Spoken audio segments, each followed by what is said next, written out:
सुप्रभातम बच्चों, कैसे हैं आप सभी।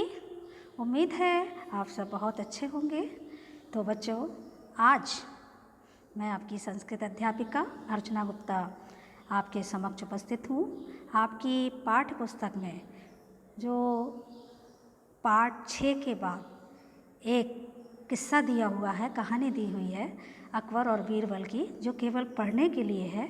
मैं उस कहानी को आपको बता रही हूँ। तो बच्चों, आपने अकबर और बीरबल के बहुत सारे किस्से सुने होंगे। जानते हैं ना कि बीरबल जो थे सम्राट अकबर के 9 रत्नों में से एक थे और वो बहुत ही बुद्धिमान, बोलने में चतुर, नीति कुशल और विनोद प्रिय थे। और इन्हीं गुणों के कारण जो था अकबर उन्हें बहुत प्यार करता था, ये तो आप जानते हो। और वो 9 रत्नों में से एक रत्न थे। तो आज बच्चों हम उन्हीं बीरबल की बुद्धिमत्ता का, बुद्धिमानी का एक किस्सा जो आपकी बुक में दिया हुआ है उसे कहानी के रूप में बता रहे हैं, जो कि केवल पढ़ने के लिए है। आप इस कहानी को यदि सुन लेंगे तो आप समझ जाएंगे।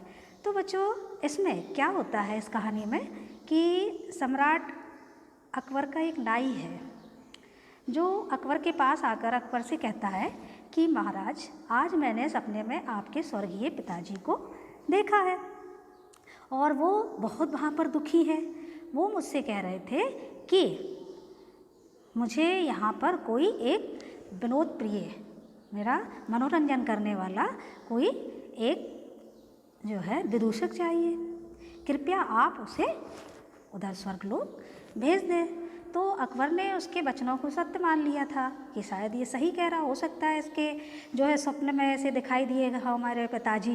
तो उसने शीघ्र ही बीरबल को बुलाया और स्वर्गलोक जाने का आदेश दिया कि तुम वहाँ स्वर्गलोक में जाओ और हमारे पिताजी का मनोरंजन करो। तो जो बीरबल था, बीरबल ने भी ठीक है कह दिया कि ठीक है महाराज, आप मुझे 7 दिन का जो है, मैं जो हूँ 7 दिन का समय दीजिए, मैं 7 दिन के बाद स्वर्गलोक को जाऊंगा और कृपया करके इसके बाद आप मेरे परिवार के पालन के लिए, परिवार के भरण पोषण के लिए 5000 सोने की मुद्राएं जो है दे देना। उन्होंने कहा ठीक है।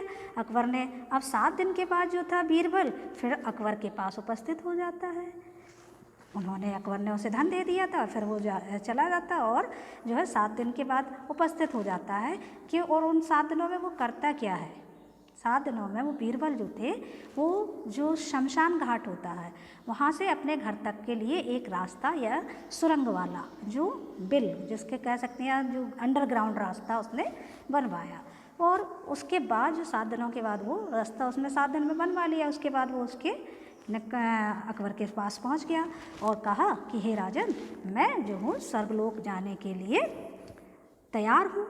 अब राजा ने एक जो है लकड़ी की पेटी मंगवाई बीरबल के लिए और उसको जो है लिटा करके उसमें शमशान भूमि तक उसे परंपरागत रूप से उसे वहाँ पर भेज दिया परंपरा अनुसार।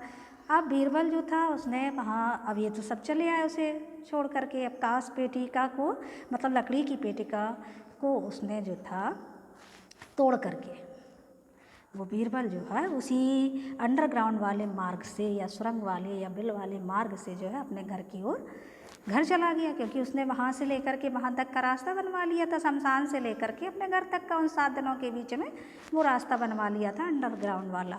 तो अब वो उस रास्ते के माध्यम से वो अपने घर चला गया और एक कमरे में जाकर छिपकर रहने लगा।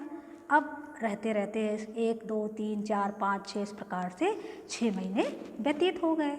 अब उसमें 6 महीनों के अंतराल उसने ना दाढ़ी बनवाई, ना बाल बनवाए, ना कुछ किया। तो उसकी जो थी दाढ़ी, बाल आदि बहुत लंबे हो गए। अब वो फिर राजा के पास उपस्थित हुआ कि राजा ने कहा, राजा के पास आया वो अकबर के पास और बोला कि महाराज, आपके जनक मेरी सेवा से तो बहुत प्रसन्न है, किंतु मेरे समान ही उनके जो है दाढ़ी और बाल जो है बहुत ज़्यादा लंबे हो गए हैं। अब उसने क्या कहा कि तब क्या करना चाहिए, तब क्या करना चाहिए।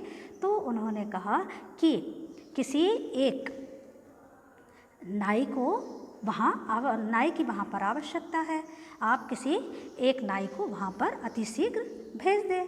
तो उन्होंने जो है अकबर ने कहा उस नाई से कि हे नाई, आज तो मैं मेरे पिता की सेवा के लिए स्वर्ग को तुम जाओ।